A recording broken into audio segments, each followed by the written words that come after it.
I love hosting and having dinner parties, so this week I had some friends over for my birthday dinner party and I made truffle pasta in a cheese wheel, a butter candelabra, caviar and potato chips, a bunch of different apps for people to snack on, and for dessert I made an extra long vanilla cake with raspberries.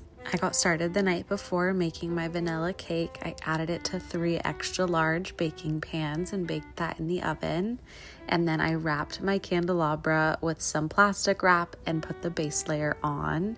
The next day I got the table all set and then added my softened butter to piping bags with different tips and started piping on the design for my butter candelabra. I then made my vanilla mascarpone frosting for my cake and then sliced the cake in half to make it extra long, and I started assembling everything.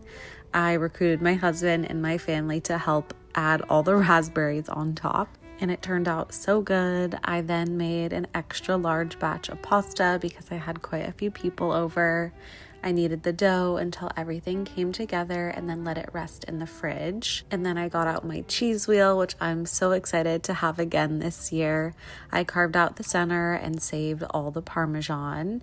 And then I started setting up my island with all the appetizers. I made a little brie and jam bite, an endive pear and goat cheese salad.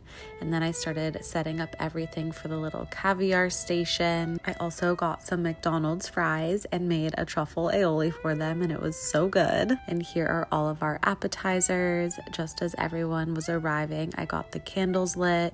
I popped the champagne for everyone, and then we just enjoyed all the appetizers and the caviar.